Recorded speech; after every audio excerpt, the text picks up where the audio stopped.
3 ou 4, né? Independente se tem 30, 40, 50 funcionários. Então, é preciso que seja aplicado dessa forma. A gente vai ter mais representantes, né, dos empregados do que do empregador. Então, ela pode fazer a alteração da NR5, né, salvo esteja escrito em convenções coletivas que foram assinadas junto ao sindicato, certo?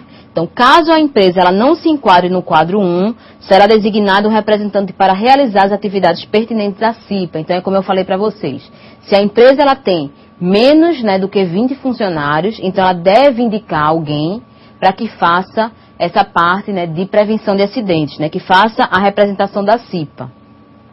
O mandato dos membros eleitos da CIPA terá a duração de 1 ano, sendo sempre permitida uma reeleição. Então, o que é que acontece?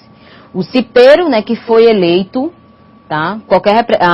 Ele foi eleito, ele pode ser, né, eleito mais uma vez, tá? Ele pode se candidatar novamente, depois ele tem que passar 1 ano afastado, depois ele pode se candidatar novamente.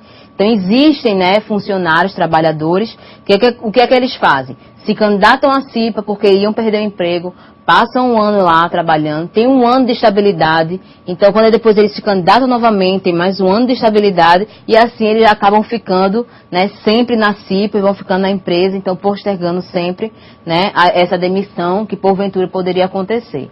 Porque, né, não é unânime, mas existem muitas empresas, o que é que acontece? O cipeiro, depois que ele antes dele fazer parte da CIPA, ele é um ótimo funcionário. A partir do momento que ele acha que tem o poder, né, acha que representa a CIPA, então ele pode fazer o que ele quiser, então ele começa a um pouco que deixar a desejar na atividade que ele está desenvolvendo. Então isso é muito ruim, é bom que isso aí cabe ao técnico de segurança, fazer esse papel de mediador e conversar com os funcionários, né, que sejam representantes da CIPA, e chamar eles para fazer a atividade que eles realmente devem fazer, que é o objetivo, é prevenir acidentes. Ok? Então, os membros da CIPA terão garantias, né, de condições de trabalho que não descaracterizem suas atividades e não podem ser transferidos, né, sem a sua autorização. Ressalvando o disposto, né, em CLT no artigo, né, 469. Então, o que é que ele fala aqui? O funcionário, né, vamos falar de empresas aqui que elas têm vários, né, estabelecimentos dentro do mesmo departamento. Então, existem várias unidades, né, dentro do Estado, por exemplo. Exemplo, esses grandes supermercados. Então, a gente tem a CIPA constituída com 12 funcionários num estabelecimento. E um cipeiro daqueles, ele vai ser transferido para uma outra unidade. Então, ele não pode ser transferido para uma outra unidade sem o consentimento dele. Então, ele precisa dessa autorização. Por quê? A partir do momento que ele sai do estabelecimento onde ele era um cipeiro eleito pelos empregados e ele vai para um outro estabelecimento, ele vai ter que abrir mão da sua estabilidade. Porque ele está mudando de estabelecimento, né? Mudando de setor de trabalho. Então, ele não vai mais ser considerado como estabilidade de emprego, no caso de representação da CIPA. Certo? Então, o que é que acontece? Esse artigo 469, o que é que ele fala? Às vezes existem funcionários que são imprescindíveis, né? Como o nosso amigo Billy aqui atrás, né? Que está aqui quietinho, né? Olhando para mim. Então, o que é que acontece? Billy, ele é uma pessoa imprescindível aqui no estúdio. Então, se ele fosse representante da CIPA, né? Aqui, ele seria fazer prevenção de acidentes aqui. Mas tivesse que ir para uma outra unidade, de um outro estúdio, porque estavam precisando da ajuda dele lá. Então, só tem ele para fazer essa atividade, porque só ele conhece, ele precisa ser transferido para lá. Aí sim, ele vai ser transferido e vai ser aberto a mão dessa sua estabilidade. Ele vai perder a estabilidade, porque só tem ele para ser enviado para lá. Não tem uma outra pessoa que fique que desenvolva essa sua atividade dentro daquela região, daquele entorno. Se não tem ninguém que seja capacitado, que não seja habilitado, aí sim, ele teria que ir trabalhar, né, naquele outro estabelecimento. Acho que a gente tem alguma pergunta, né, Tatiana? Temos sim, várias. Em primeiro lugar, uma boa noite ao diretor Bruno do Colégio Êxito de Natal, Rio Grande do Norte. Ele e sua equipe estão visitando lá a Mariana na Foco. Então, uma boa noite e espero que estejam gostando da aula. Vamos lá para as outras perguntas. Pesqueira, o aluno Júnior, Pesqueira, Pernambuco. Um funcionário que seja técnico de segurança do trabalho pode ser nomeado presidente da CIPA? Pode, não existe nenhuma objeção contra isso, tá, Bruno? O que é que vai acontecer? O empregador ele vai nomear aquele que ele achar que é importante, né, ser presidente da CIPA. Então, se ele acha que o técnico de segurança deve ser o presidente, ótimo, o técnico vai ser presidente. Mas eu acho importante dar espaço a outros funcionários. Por quê? Querendo ou não, mesmo que ele não seja o presidente da CIPA, ele vai estar sempre atuando em conjunto com a CIPA. Então, vão ter as reuniões da CIPA, vai estar lá a pessoa do técnico de segurança do trabalho. Vão ter eventos que a CIPA vai ter que proporcionar, está lá a pessoa, né, do técnico de segurança do trabalho. Então, ele vai estar sempre constante, sempre trabalho com a CIPA. Não há nenhuma objeção, portanto, eu acho importante a gente dar espaço para outros funcionários, para que eles conheçam, né, o objetivo e o foco principal, né, dessa ferramenta, desse grupo, né, seleto de trabalho, que é a CIPA, que vai desenvolver essa prevenção de acidentes. Mais alguma pergunta? Temos sim, várias perguntas. Continuando no Polo Pesqueira, é o aluno Cícero agora. Um funcionário que se candidatou à CIPA até o momento da eleição, ele terá instabilidade, certo? E depois da eleição, ele terá esta estabilidade?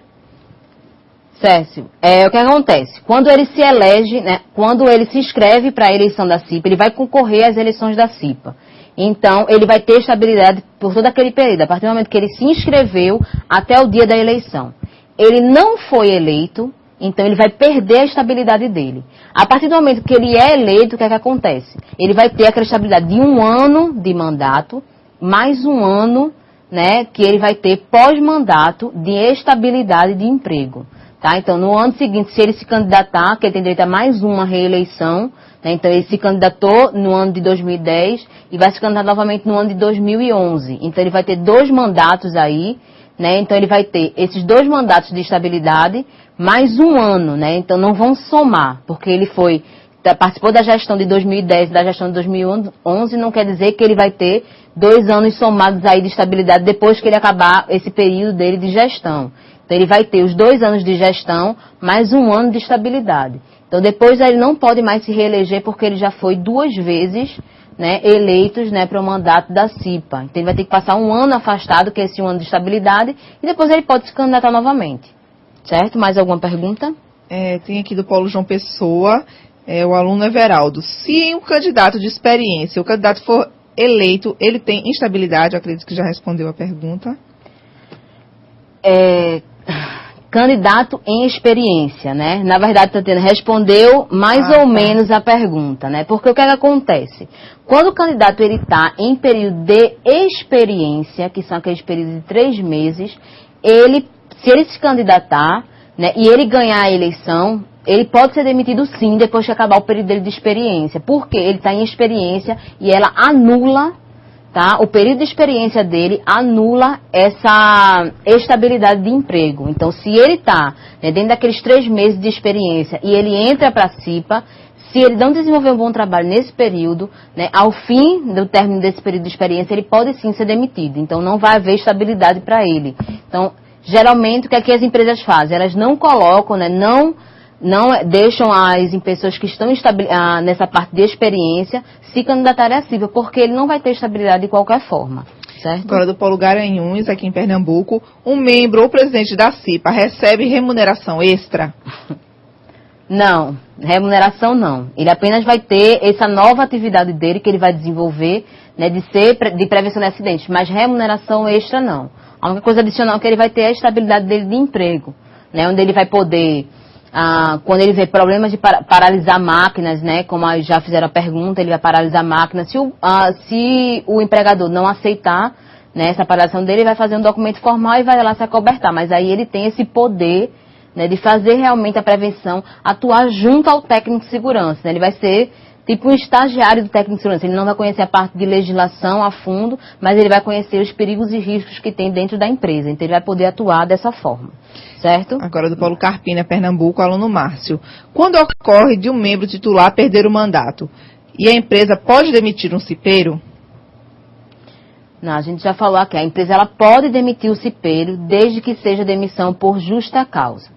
Ela também pode demitir se ela quiser demitir. Ela acha que o trabalhador não tá desenvolvendo um bom trabalho e ela achou que deve demitir porque, não sei, por algum motivo, né, particular.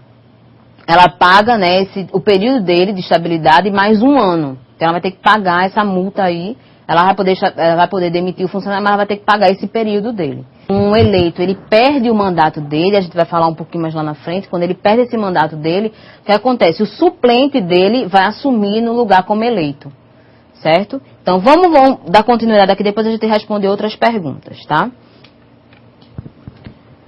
Os indicados do empregador devem ter a representação necessária para a resolução de problemas relativos à segurança, garantido pelo empregador.